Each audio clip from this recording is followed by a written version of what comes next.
todos nosotros, mis amados hermanos, nos hemos encontrado con aquella persona que rechaza la verdad, niega la verdad, resiste la verdad.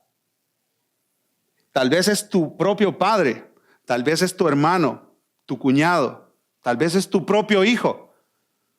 Se cumple lo que dice Pablo en Romanos 1:18. Que muchas personas, y esta es la realidad de la mayoría de personas en el mundo, detienen con injusticia la verdad. Es como que la verdad se presenta delante de sus ojos y ellos la detienen. No quieren obedecer a la verdad, no quieren reconocer la verdad, no quieren aceptar la verdad, niegan la verdad, resisten la verdad. ¿Cómo respondemos a estas personas? Bueno, Jesús en este pasaje nos muestra cómo Él responde a gente que niega la verdad, que rechaza la verdad. Este sermón lo he titulado ¿Cómo responde Jesús a quien rechaza la verdad? Estamos, como les dije, mis hermanos, en esta semana, la semana más importante en la historia de la humanidad. Si a ti te gusta la historia, estudia esta semana. No hay otra semana más importante. No hay otra semana más importante. Esta es la semana más importante en toda la historia de la humanidad. Cristo Jesús vino al mundo, vivió 30 años, básicamente en la oscuridad de un pequeño pueblo al norte de Israel.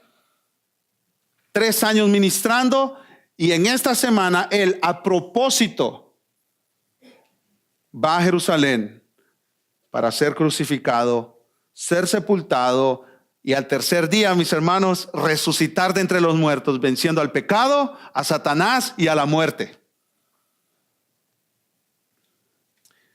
El día miércoles, tal vez martes o miércoles de esta semana, Jesús tuvo 3 conversaciones con diferentes tipos de personas que querían atacarlo para encontrar una falla en él. El domingo pasado estudiamos la primera de esas conversaciones que nos presenta Marcos en estos versículos.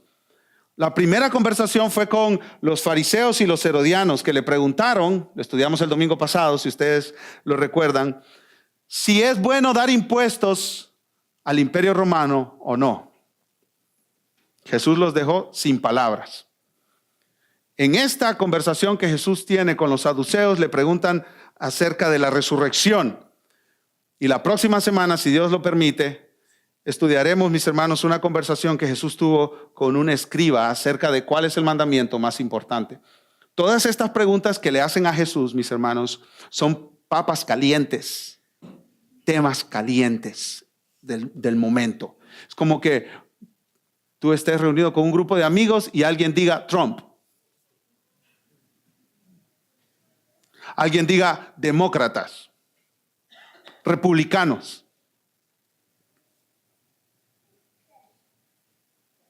Así de caliente eran estos temas, de difíciles de tratar. Habían facciones, grupos.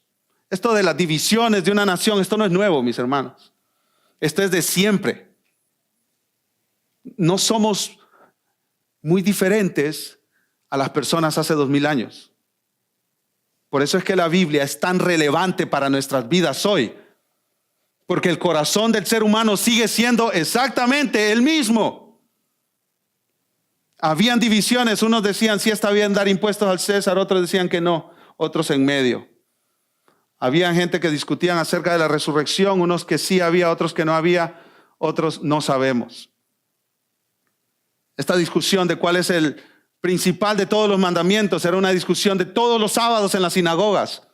Discusiones teológicas en los Starbucks de Israel del siglo I, ¿verdad? Estos eran temas que todo el mundo los conocía y todo el mundo sabía de qué se estaba hablando y cuál era la discusión y quiénes estaban de un lado y quiénes estaban del otro. Y estos eran temas que te podían meter en problemas, especialmente si tú proclamabas ser el Mesías.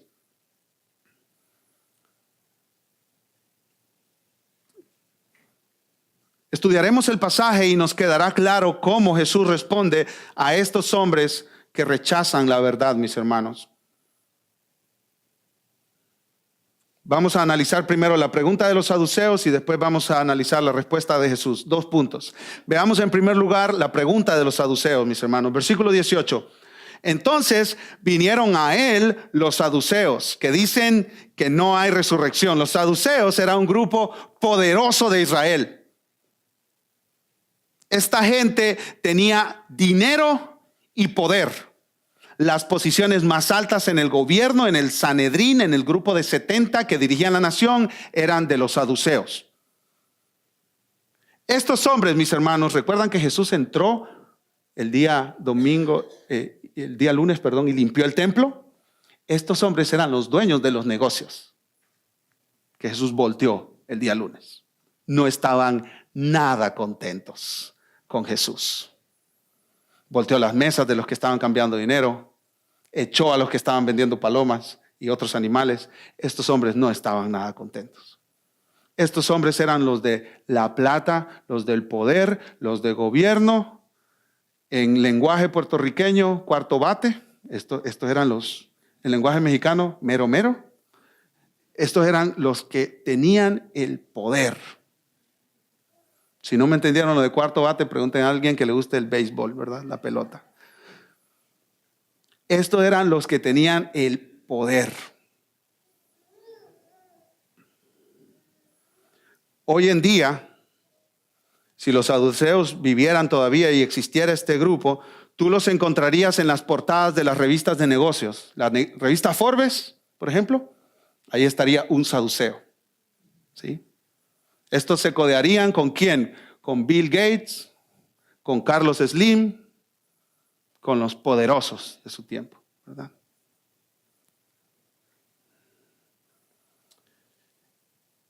A ellos les gustaba estar sometidos bajo el Imperio Romano. ¿Por qué? Porque el Imperio Romano tenía un ejército bastante grande, imponente y sanguinario. Y cualquier revuelta, el Imperio Romano la aplacaba. Entonces, bajo esa protección del Imperio Romano, los saduceos estaban tranquilos porque ellos tenían sus negocios y cualquier problema, venían los romanos y tranquilizaban las cosas. No podían haber revueltas. No había nadie que pudiera desestabilizar el status quo. Había una manera de operar, una manera de hacer las cosas, y no había nadie que pudiera revolucionar eso. Entonces ellos tenían el poder y seguirían manteniendo el poder indefinidamente. Y a ellos les gustaba mucho eso. Eran personas que tenían plata, que eran dueños y dirigían los negocios que se hacían en el templo. Religiosamente, mis hermanos, estos hombres se creían los verdaderos guardianes de la ley de Moisés. Ellos rechazaban de todo lo que nosotros conocemos como el Antiguo Testamento, que son las escrituras judías. De toda esa porción de nuestra Biblia, ellos rechazaban todo excepto los primeros 5 libros. Y ellos decían, nosotros somos los guardianes de la ley de Moisés.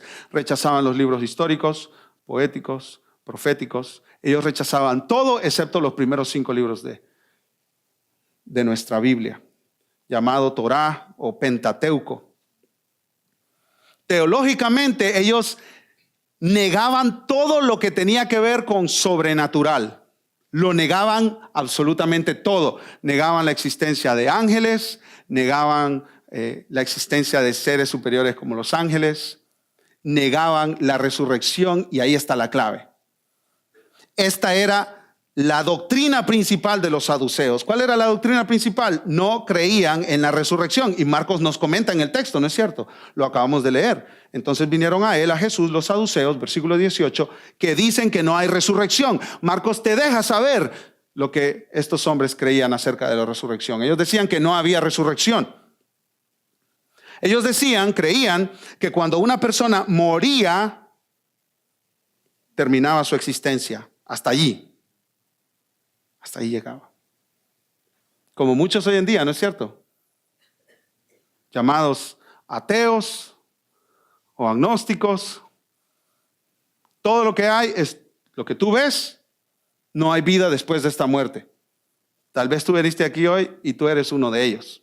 Que tú dices, todo lo que hay es todo lo que vemos y no hay nada después de la muerte.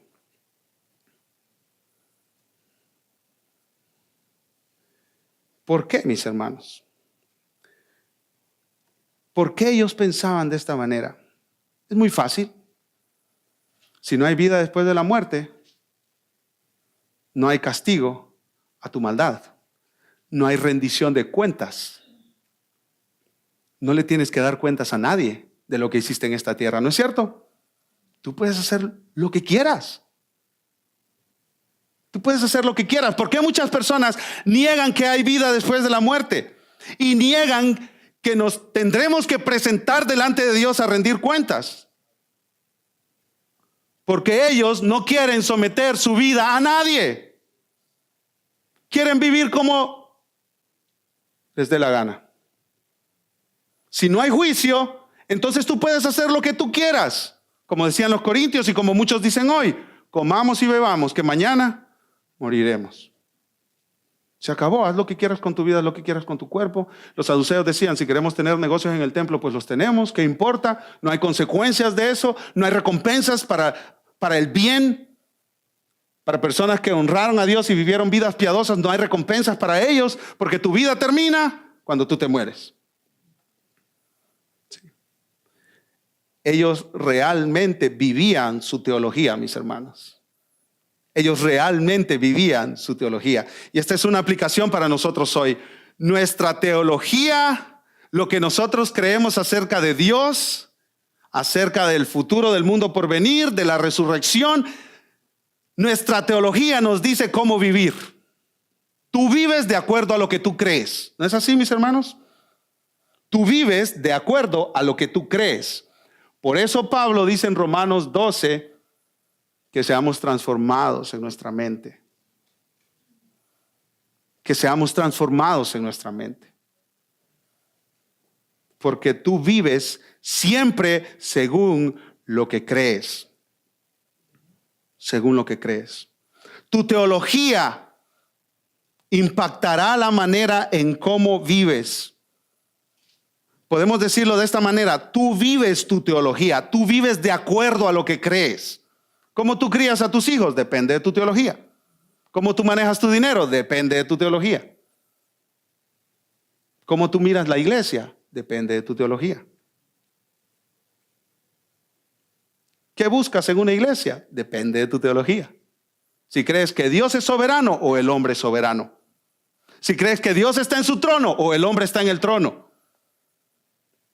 Todo, amados hermanos, todo en tu vida, todas las decisiones que tú tomas tienen un fundamento. Podemos decir, como el árbol que da frutos, los frutos son las decisiones y las raíces de esas decisiones son tu teología, tu doctrina, lo que tú crees. Por eso les motivamos aquí en la iglesia una y otra vez. Estudia la palabra, mi hermano. Conforma tu vida y tu mente a la palabra de Dios, porque tú vivirás de acuerdo a lo que tú crees. Que tu entendimiento sea transformado por las escrituras, por la palabra de Dios, no por el mundo. Una aplicación muy práctica. Mañana es lunes. Pastor, ¿qué me está diciendo? ¿Qué tiene que ver esto con mi vida mañana lunes? Pasa más tiempo en la palabra que lo que pasas enfrente del televisor. Eso es lo que tiene que ver con tu vida diaria, lo que estamos hablando aquí. Pasa más tiempo en las escrituras que lo que pasas en Facebook o en Instagram. Preocúpate más por la condición de tu corazón y por crecer en conocimiento del Dios verdadero que por cómo luzcas en las fotos de Instagram.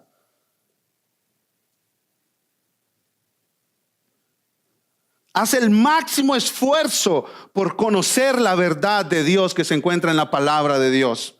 Estudia el carácter de Dios. Nos encanta regalar libros, hermano. No hay nadie que vaya a mi oficina que salga sin un libro. No hay. Ahí tengo como 500 libros yo y ya he regalado como 100. Y voy a seguir regalando. ¿Por qué? Porque queremos que tú crezcas en tu conocimiento de Dios. Estos materiales que ponemos a su disposición gratuitamente aquí en la iglesia, mis hermanos, por la gracia de Dios, son para que tú crezcas. Escuchen esto, mis hermanos amados, hermanas amadas. En cuanto nosotros como creyentes crezcamos en conocer a Dios, nuestras familias serán bendecidas. Nuestros hijos serán bendecidos. Y generaciones que aún tú todavía ni piensas que vendrán serán bendecidos. Y la iglesia será bendecida. Amén, mis hermanos. No te quejes de la iglesia. Crece en tu conocimiento de Dios. Porque la iglesia es el resultado de la vida de todos nosotros juntos. Si tú dices, qué inmadura la gente en esta iglesia, pues todos nosotros somos inmaduros, mis hermanos. Porque no es una cuestión de allá, la iglesia impersonalmente, inmadura, que tiene que crecer. No, es una cuestión de que nosotros somos la iglesia. Y entre nosotros, personal, individualmente, estemos creciendo. ¿Qué va a pasar con la iglesia, mis amados hermanos? Va a crecer también para la gloria de Dios. Para la gloria de Dios. Estudia y conoce el carácter de Dios. Estudia y conoce la autoridad de la palabra. Estudia y conoce la obra de Cristo, la obra del Espíritu Santo. No te canses de estudiar la palabra porque tú vivirás de acuerdo a lo que tú crees. Que tu mente sea transformada por el poder de la palabra de Dios. Entre más tú estés expuesto a las escrituras, entre más tú expongas a tus hijos a las escrituras, mejor es, mi hermano, mi hermana. Mejor es. Estos hombres saduceos vivían su teología. No hay resurrección, entonces hagamos lo que se nos dé la gana aquí. Extorsionemos a la gente, robemos a la gente. ¿Por qué? Porque no hay resurrección. No hay resurrección. No vamos a dar cuentas a nadie. No hay un juicio después de la muerte. Si hacemos el mal, no seremos castigados. Si hacemos el bien, no seremos recompensados. Hagamos lo que mejor nos aproveche en esta vida. Y ellos, para deshacerse de Jesús, que les estaba estorbando, vino aquí a limpiar el templo y maldijo el templo. Y dejó asustada a media población. Para deshacerse de este hombre que decía ser el Mesías, los saduceos le presentaron un escenario hipotético. Escuchen esto. Sigo leyendo en el versículo 18 y 19. Le preguntaron diciendo, Maestro, Moisés nos escribió que si el hermano de alguno muriere y dejare esposa, pero no dejare hijos, que su hermano se case con ella y levante descendencia a su hermano. Los saduceos están haciendo referencia aquí a una ley del Antiguo Testamento. Esta ley se llama la ley del levirato. Pastor Sugel Michelén explica, levir significa cuñado. Esta es la ley del cuñado. Si un hombre se casa con una mujer y muere sin dejar hijos, su hermano que le sigue tendría que estar soltero, se tenía que casar con esta mujer para dejar descendencia. ¿Cuál es el propósito? El propósito de esta ley era evitar la extinción de una línea familiar en Israel. Los judíos siempre desde el Antiguo Testamento han mantenido una pureza en cuanto a la sangre, en cuanto a la línea de descendientes. Esto ha sido muy importante para ellos, incluso hasta el día de hoy. Si el hombre moría, no dejaba hijos, entonces el hermano tenía que venir y dejar descendencia para su hermano mayor. ¿Y cuál es este escenario? Este escenario es como absurdo incluso, mis hermanos. Versículo 20. Hubo 7 hermanos. El primero tomó esposa y murió sin dejar descendencia. Y el segundo se casó con ella y murió y tampoco dejó descendencia. Y el tercero de la misma manera. ¿Sabe? Una mujer que anda matando hombres, hermano. Yo no sé quién se seguiría casando con esta mujer, ¿verdad? Si fuera yo el hermano número 4, yo miro que mis 3 hermanos de arriba ya los sepultamos. Yo me busco una esposa para casarme antes de que me casen con esta señora. Que esta señora nos está matando a todos. Este es un escenario absurdo. Desde el principio es un escenario absurdo. Versículo 22. Y así los 7. Y no dejaron descendencia. Y después de todos murió también la mujer. En la resurrección, pues, cuando resuciten, ¿de cuál de ellos será ella mujer? Ya que los 7 la tuvieron por mujer. Ay, los saduceos se sintieron en ese momento, me imagino que se les hinchó el pecho así. Ya lo tenemos aquí donde queríamos tenerlo a Jesús. Pero Jesús tiene respuesta para todas las preguntas, mis hermanos. La lógica de los saduceos era la siguiente. Jesús no podrá responder de quién será esposa la mujer. Del primero, del último, del de en medio. No puede estar casada con los 7 en la resurrección. Entonces, la creencia de la resurrección queda refutada. Los jóvenes que están homeschool andan cazando falacias, ¿no es cierto? Aquí hay muchas falacias que cazar de los saduceos, ¿verdad? Incluso creo que andan cazando las falacias que yo digo cuando estoy predicando. Me ponen un poco nervioso. Aquí hay muchas falacias, mi hermano. El punto de los saduceos es: la resurrección crea problemas imposibles de solucionar, por lo tanto no hay resurrección.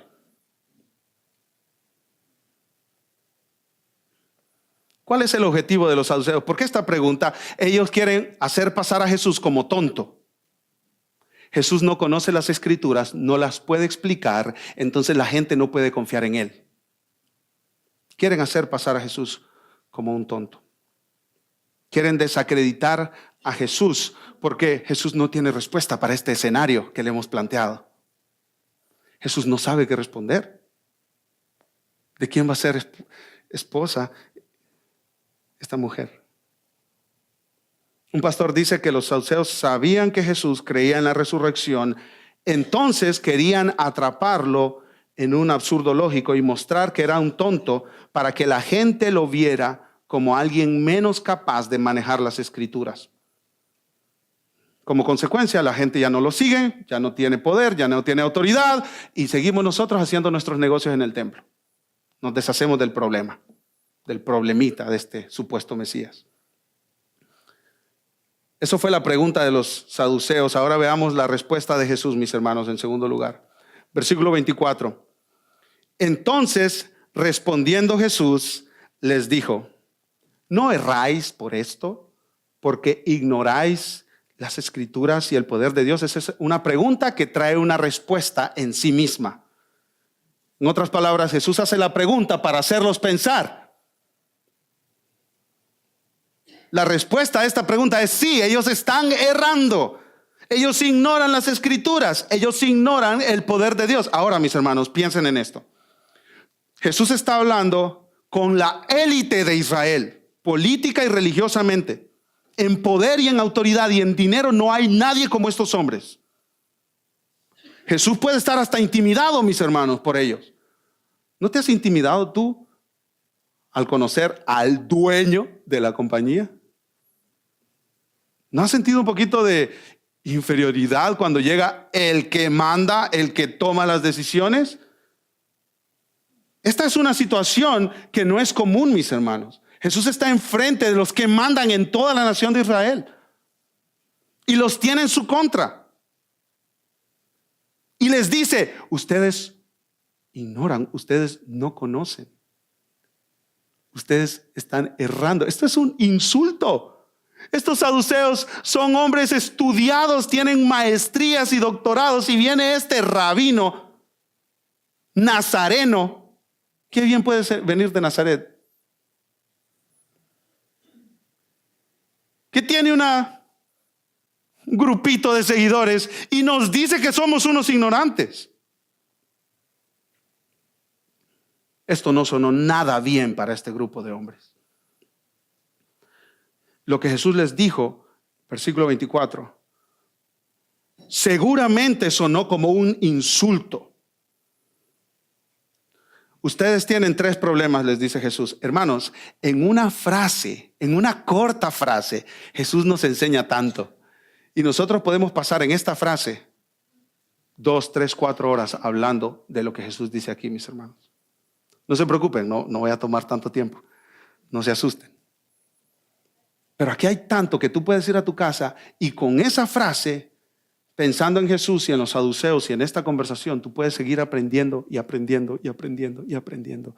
Aprendiendo tanto, mi hermano. 3 errores que ustedes cometen. Mira que los saduceos tenían toda una vida, décadas, defendiendo este punto de que no hay resurrección. Y en discusiones con los fariseos, en discusiones los sábados, en discusiones en el Sanedrín, en discusiones tomando café o lo que fuera que tomaran en aquel tiempo. En discusiones, ellos tienen décadas discutiendo esto. Y Jesús en una frase corta les destruye todo su argumento. Qué maravilloso es nuestro Señor Jesús. Qué sabiduría hay en Él. La fuente de sabiduría.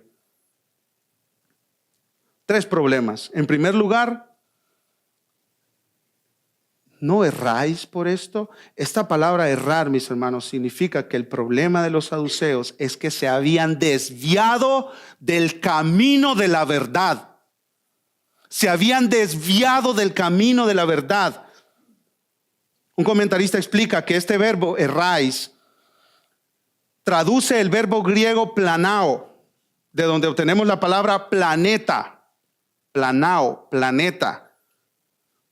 O también se puede traducir cuerpo errante. Esa palabra significa hacer vagar, desviarse.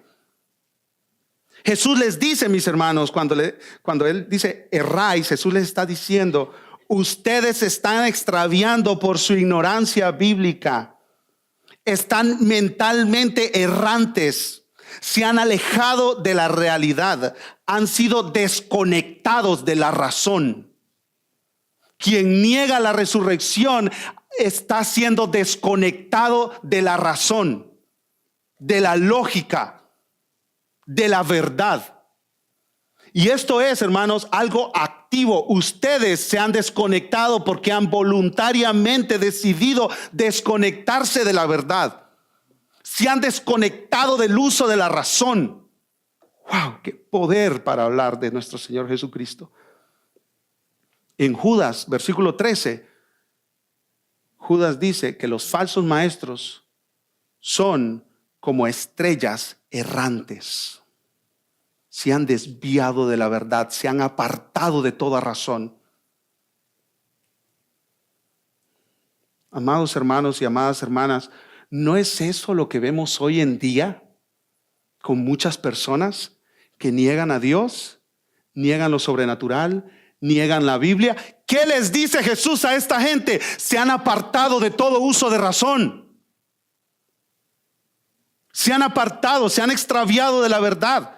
Se han desconectado de la realidad. Hay personas que viven desconectadas de la realidad, hermanos. Por ejemplo, promover que tú puedes cambiar de sexo cuando tú quieras, eso es alejarse de la razón, mis hermanos. ¿No es cierto? Eso es estar desconectado de la realidad. Llega un punto en que ya ni puedes argumentar con estas personas. ¿No es así? Tú eres hombre, naciste hombre, tienes cromosomas de hombre, tienes ADN de hombre, tienes músculos de hombre, huesos de hombre, cerebro de hombre. Pero tú puedes ser mujer cuando tú quieras. Eso es apartarse de la realidad, mis hermanos. Eso es desconectarse de la realidad. Esta gente ya no está usando la razón porque Satanás tiene entenebrecido su entendimiento. Y solo el poder del evangelio puede salvar a personas así. Es que llega un punto de ya no puedes ni hablar con este tipo de personas, ¿no es cierto? Las debemos amar, mis hermanos, pero eso no quita que les digamos, tú te has apartado de toda razón. Tú te has apartado de toda razón. Estoy seguro que Jesús dijo estas palabras a los saduceos con todo el amor del mundo. Tú naciste mujer, te creaste mujer, tienes todo lo que corresponde a una mujer, su sistema reproductivo de una mujer, todo es de una mujer, pero tú puedes decir que tú eres un hombre. Eso es apartarse de toda razón. Dice la gente hoy que queremos criar a nuestros hijos de manera que sean genderless. No les vamos a decir qué género son cuando ellos sean grandes, que ellos decidan. Esto es apartarse de toda razón. Tenemos miles y miles y miles de años de historia donde han habido hombres y mujeres. Y ahora, los iluminados seres humanos, ahora dicen, oh no, hombres pueden con hombres, mujeres con mujeres. Eso es apartarse de toda razón. Si tú apruebas y militas a favor del homosexualismo y del LGTBQ y todos los demás que siguen, tú te has apartado de toda razón. Tú te has apartado de la verdad. Tú te has apartado de la verdad. Y ellos nos hacen a nosotros pensar que nosotros somos los tontos. ¿No es cierto? ¿No es cierto, mis hermanos? Tontos retrasados. Tienen que vivir en el siglo XXI. Jesús les dice, Los que se han apartado son ustedes de toda verdad. Por eso hoy en día tienes a una persona que es físicamente un hombre, con músculos de hombre, huesos de hombre, fuerza de hombre, destrozándole la cara a mujeres con fuerza de mujer, músculos de mujer y huesos de mujer en deportes de combate. ¿Hasta dónde ha llegado la irracionalidad de este mundo? ¿Hasta dónde ha llegado? Que ahora, si tú te crees mujer, puedes competir con mujeres en deportes de combate. Y esto usted lo verá más y más y más a menudo. Dice, ganó un transexual. ¿Cómo no va a ganar si él tiene piernas más largas y huesos más fuertes? ¿Cómo no va a ganar un transexual en una pelea de combate con una chica? Explíqueme usted, ¿cómo no va a ganar un hombre así en una pelea con una chica? En una carrera con una chica. Felicidades feministas. Felicidades. Bravo. Miren lo que han logrado. Que ahora los hombres, como ustedes han pedido igualdad en todo, ahora los hombres les están ganando hasta en sus propios deportes. Me duele el corazón al decirlo, mis hermanos. No te creas la mentira de Satanás. No creas la mentira del feminismo radical que dice que todos tenemos que ser iguales. No es cierto. Iguales en dignidad, sí. ¿Merecemos todo respeto? Sí. ¿Todos fuimos creados a la imagen de Dios? Sí. Pero diferentes en diseño, diferentes en función. Las mujeres y los hombres son diferentes. Por eso en nuestra iglesia no tenemos pastoras, porque en la palabra de Dios, Dios ha establecido las cosas deben tener un orden. Y el orden que Dios ha establecido en la iglesia es que hayan pastores, hombres, no pastoras. Tú no ves en ninguna parte de las escrituras que hay pastoras, en ninguna parte, predicadoras. No te dejes engañar. El mundo te dirá 1000 veces que tú eres un tonto retrasado, que vives en el siglo I por creer la palabra de Dios. No te dejes engañar. No te dejes engañar. Ustedes están errando, están extraviados, desconectados de la verdad, desconectados de la razón, les dice Jesús. En segundo lugar, Jesús les dice, ustedes no conocen las escrituras como deberían conocerlas. Jesús les dice ahí en el versículo 24, no erráis por esto porque ignoráis las escrituras. Literalmente en el idioma griego dice, no conocen las escrituras. Este caso era lamentable. Al conocer las escrituras, ellos las tergiversaban y las cambiaban a su manera según les convenía. Entonces Jesús les dice, ustedes no conocen las escrituras como deberían conocerlas. Ustedes no conocen las escrituras como deberían conocerlas. Jesús les está diciendo, ustedes activamente se niegan a conocer y a entender la escritura. Ahí está la palabra, ahí está la verdad. Ustedes se niegan a recibir esta verdad. Rechazan la verdad. Rechazan la verdad de Dios. No les importa conocer la verdad, no les importa entender la verdad. No tienen ni el interés ni la habilidad de entender la verdad. Estos hombres se enorgullecían por su comprensión de las escrituras, pero realmente no las conocían. Y en tercer lugar, mis hermanos, Jesús les dice, ustedes no reconocen el poder de Dios. Ignoráis las escrituras y el poder de Dios. Dios creó el mundo de la nada con el poder de su palabra. ¿No puede Él crear una realidad diferente en la resurrección? ¿Puede o no puede? Claro que sí, por supuesto que sí. Dios no está ahí preocupado. Ay, ¿cómo hago tantos esposos de esta señora? ¿Cuál le doy? ¿Cuál le doy? Dios no está preocupado. 7 maridos, una esposa. ¿Cómo hago? ¿Reparto a esta mujer en 7? ¿La caso con los 7? ¿Con el primero? ¿Con el último? Eso es desconocer el poder de Dios. Dios está en su trono y no hay nada que sea imposible para Él. Amén, mis hermanos. No hay nada que sea imposible para nuestro Dios. El Dios creador de los cielos y de la tierra no está preocupado. ¿Cómo le voy a hacer en la resurrección? ¿Qué cuerpo les voy a dar? ¿Qué circunstancia de vida voy a generar para ellos? No, Dios tiene todo eso bajo control. Y el mismo que dijo, hágase la luz, y fue la luz, nos dará una situación y una esfera de vida en la resurrección que tú y yo no conocemos. Eso será algo maravilloso, mi hermano, mi hermana. Estas son tan buenas noticias para los que estamos en Cristo. Estas son tan buenas noticias para tú que estás sufriendo. Para cada uno de nosotros. Básicamente Jesús les está diciendo, ¿y quién creen ustedes que es Dios? Ustedes han estado adorando todas sus vidas a un Dios de su propia imaginación que no es poderoso para hacer cosas fuera de su mente, de su comprensión, de su entendimiento. ¿Cuáles son los límites que los saduceos le habían puesto a Dios? Ellos creían en un Dios incapaz de formar una realidad nueva en la resurrección.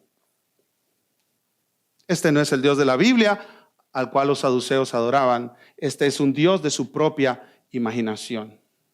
Es un Dios de su propia imaginación. Escucha esto, mi hermano, de R.C. Sproul. ¿Cómo aplica esto a nosotros? Dice el hermano Sproul, creo que también tenemos este problema. Vivimos a veces como si nuestras vidas estuvieran totalmente en mano de los poderes y fuerzas de este mundo. No hemos empezado a comprender el poder trascendente de Dios, del Dios que dijo, sea la luz, y fue la luz.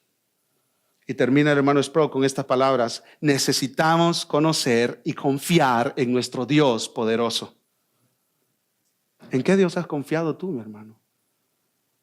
¿En el Dios soberano que está en su trono? ¿Que hace lo que Él quiere y no hay nadie que le pregunta ¿qué haces? ¿En qué Dios has confiado tú?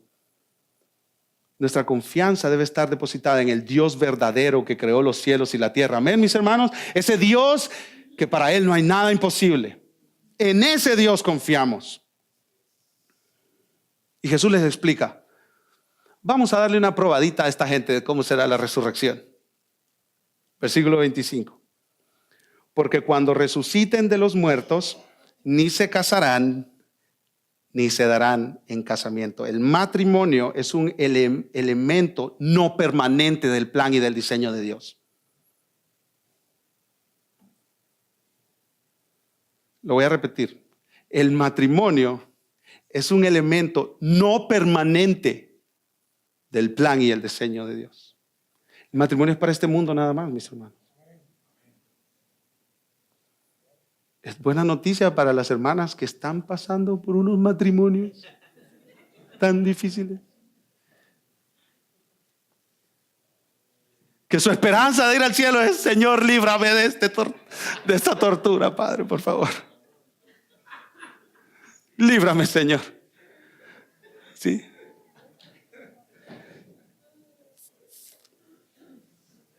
Si hoy veniste ahí como esposa o como esposo incluso, diciendo, Señor, quiero libertad, eso es lo único que quiero.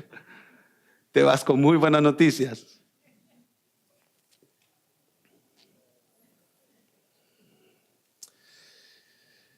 En el mundo y en la vida después de la muerte física, en esta tierra, todo el diseño para las relaciones sexuales, la reproducción, nacimiento, familia, deja de existir como nosotros lo conocemos. Dios creó al hombre y a la mujer, les dio la capacidad de reproducirse, pero no se necesitará eso en el mundo venidero. Ya no será necesario.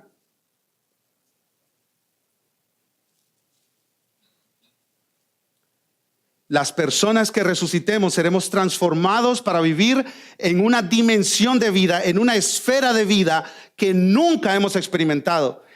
Hermano, hermana, tú ni te imaginas cómo será estar resucitado con un nuevo cuerpo, glorioso, adorando al Rey que vive y permanece para siempre. Tú y yo ni nos imaginamos lo que será eso.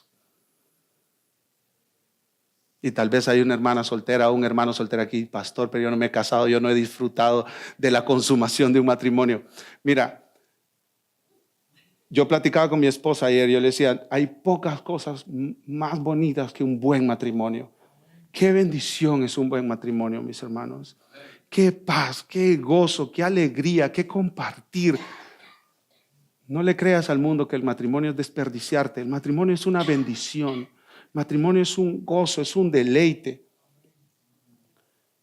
Pero en todo lo que hay dentro de un matrimonio, relaciones sexuales, intimidad, compartir, amistad, hermano, eso es, pero ni tan siquiera una probadita de la gloria que será disfrutar de intimidad con el Cordero y ver a Cristo cara a cara y caminar con Él.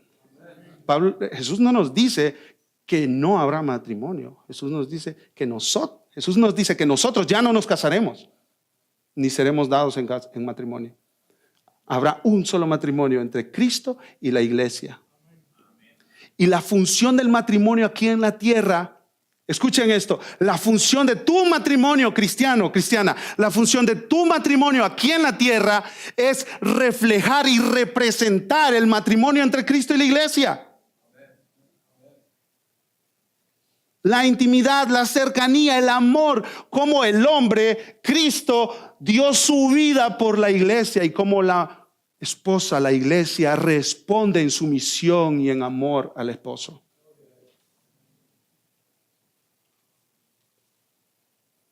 ¿Por qué la sumisión, pastor? ¿Por qué las mujeres nos tenemos que someter? Hombres tal vez tímidos, tal vez con cobardía en sus corazones, pero ¿por qué yo tengo que liderar? ¿Por qué es culpa mía? ¿Por qué es culpa mía los problemas de mi hogar? Porque Dios lo diseñó así, hermano. El hombre dirige de manera no sometiendo su autoridad en su hogar, sino dirige de manera amorosa y sacrificial. Y toma la iniciativa. Y va hacia adelante y ayuda a la familia a tomar decisiones. Y ama a su esposa. ¿A qué punto? ¿A qué punto ama a su esposa este hombre? Este hombre piadoso. ¿A qué punto ama a su esposa, mi hermano? Al punto de estar dispuesto a dar su vida por ella. Y tu esposa tiene que saber eso. Y tú tienes que demostrarlo en tus acciones. Amor, yo estoy aquí para ti. Yo doy mi vida por ti. Y la esposa, en respuesta, se somete con gracia y con amor al liderazgo de ese esposo. Y cuando las personas pasan por tu hogar, dice, ¿qué tipo de vida están viviendo ellos? Y te preguntan, ¿por qué tu matrimonio es tan diferente? ¿Por qué tú sigues a tu esposo de esa manera? ¿Por qué tú diriges a tu familia de esa manera? Porque mira, yo tengo un Salvador que dio su vida por la iglesia. Ese es el propósito del matrimonio aquí en la tierra, mis hermanos. ¿Qué tanto está reflejando tu matrimonio a la relación de Cristo y la iglesia? Una vez que ya hayan las bodas del Cordero, que ya se lleven a cabo las bodas del Cordero y Cristo se case con su amada esposa, la iglesia, ya no necesitaremos representaciones del matrimonio entre Cristo y la iglesia, porque ya se habrá consumado ese precioso matrimonio, las bodas del Cordero.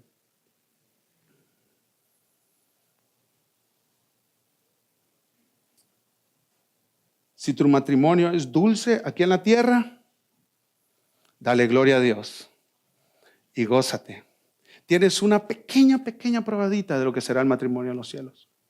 Si tu matrimonio es duro y difícil y casi una tortura en esta tierra, gózate, porque en los cielos estarás casado con el esposo perfecto, Cristo Jesús, quien dio su vida por ti.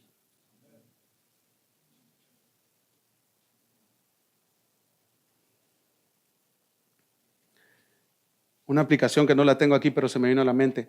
Enseñémosles a nuestros hijos esta visión del matrimonio, mis hermanos. Amén. Porque en las universidades y en las escuelas les dicen, no te cases, es un desperdicio de tiempo. Y tenemos jóvenes que están atrasando y atrasando más la edad de casarse, porque ellos entienden que el matrimonio es una esclavitud y algo no digno de tomar tu tiempo y tu edad de fuerza en tu juventud. enseñémosle a nuestros hijos, discipulemos a nuestros hijos en el verdadero entendimiento del matrimonio.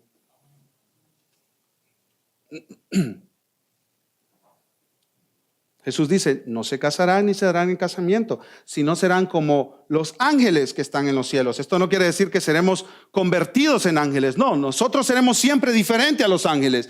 ¿En qué sentido seremos parecidos a los ángeles, similares a los ángeles, como los ángeles? Seremos seres gloriosos, eternos. No cohabitaremos sexualmente, no nos reproduciremos, no moriremos, no nos cansaremos. En la presencia de Cristo, cada uno de nosotros será perfecto. Qué buena noticia, mis hermanos. Gloria a Dios, ¿no es cierto? Desde las migrañas hasta el cáncer, todo se habrá ido para siempre. Dice un comentarista, ya no necesitaremos un esposo o esposa para que complete nuestras vidas, porque seremos totalmente y perfectamente completos. Amaremos perfectamente a Dios y amaremos perfectamente a nuestros hermanos y hermanas. Estas son puras buenas noticias, mi hermano. Si tú no sales animado después de escuchar este pasaje, hermano, ve a leértelo a la casa. Son puras buenas noticias. Y lo mejor de todo es que estamos un día más cerca de estar con Cristo en gloria. Y esa es la esperanza del cristiano, mi hermano. Esa es la esperanza del cristiano, ¿no es cierto? Toda la semana, digamos, bombardeado con estas ideas del mundo, pensamientos del mundo, no vale la pena seguir a Cristo. Pronto, tú te darás cuenta que valió toda la pena seguir a Cristo. Es que Cristo es el tesoro en aquel terreno que vale la pena deshacerte de todo lo demás por tener a Cristo. Cristo es la perla de gran precio, que vale la pena deshacerte de todo lo demás por tener a Cristo. Y si tú no tienes a Cristo hoy, te estás perdiendo lo mejor, lo mejor, lo mejor.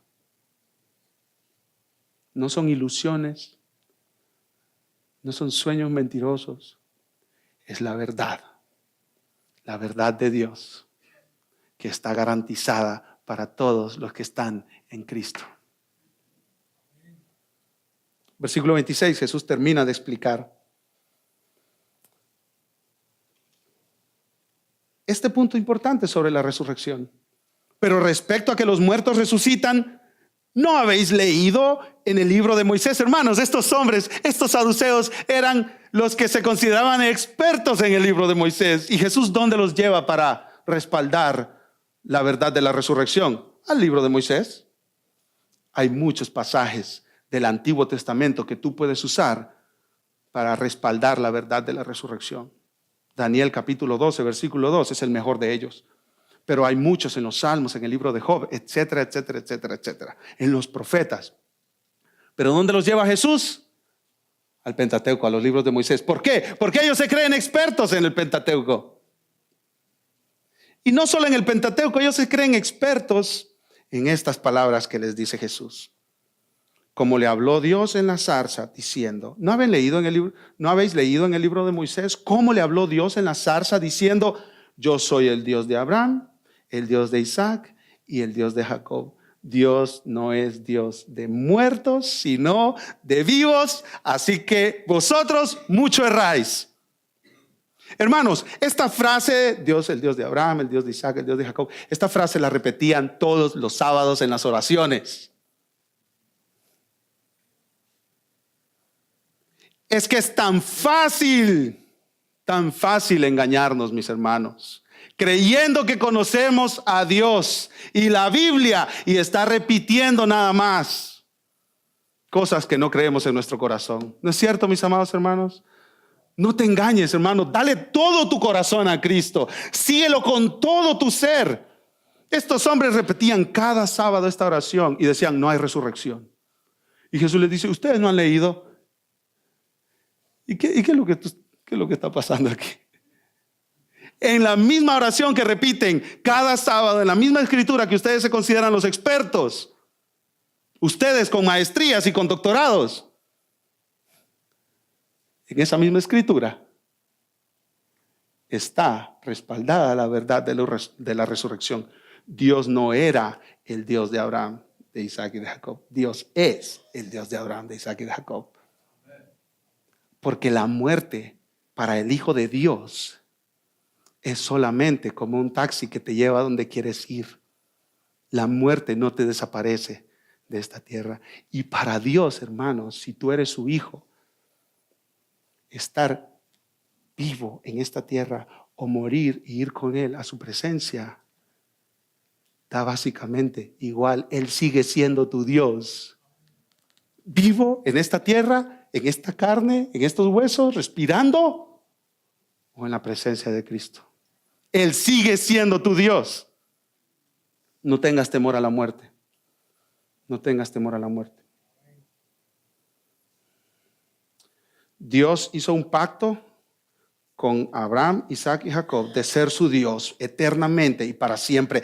Y Dios es un Dios que cumple sus promesas, que cumple sus pactos, digno de confianza. Él no deja de ser tu Dios aún en el momento de la muerte. Dice el salmista, Él me guiará más allá de la muerte. Yo platico con hermanos y digo, hermano, ¿qué más temes acerca de la muerte? ¿Morir solo? No, no estás solo. Cristo te está llevando a través de ese proceso, de dejar este cuerpo y tomar tu lugar frente a la presencia de Cristo. Él es un Dios de pactos que cumple sus pactos.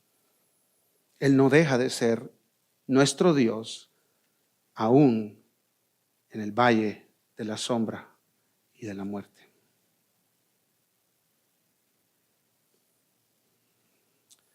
La mayoría de personas, mis hermanos, están tan absorbidas pensando en la vida aquí y ahora que nunca piensan en el futuro después de la muerte.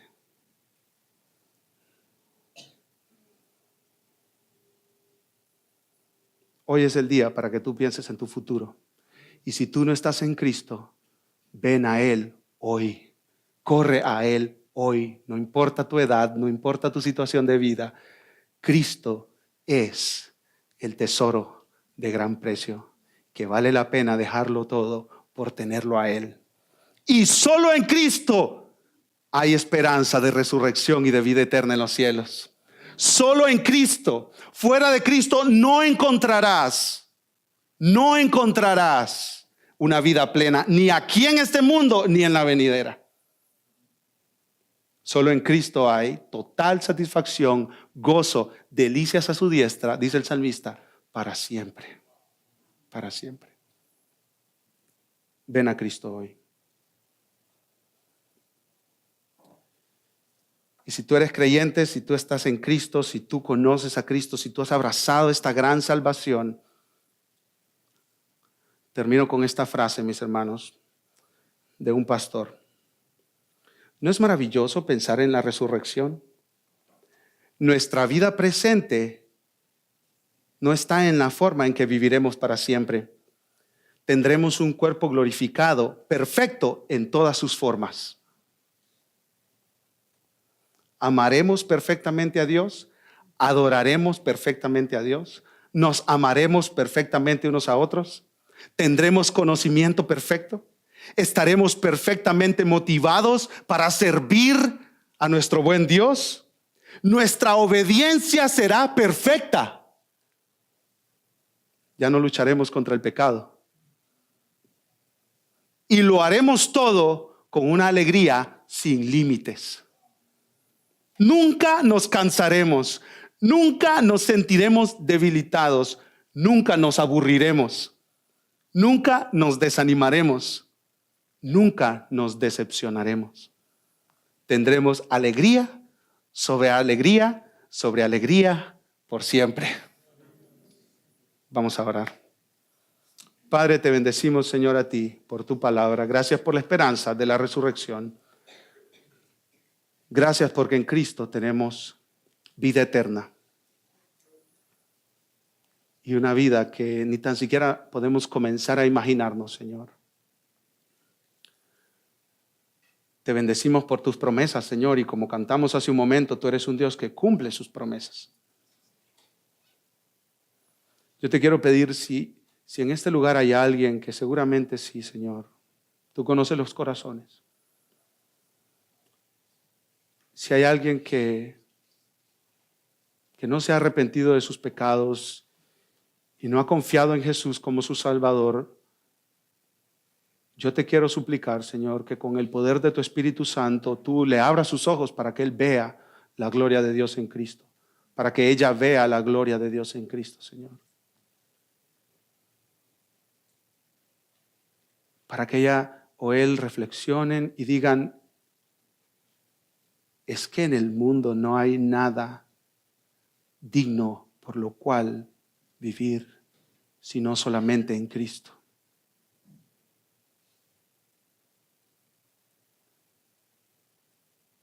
Solo en Cristo está la verdad. Solo en Cristo está la vida eterna. Solo en Cristo hay salvación. Solo Cristo nos puede garantizar nuestra vida después de esta muerte.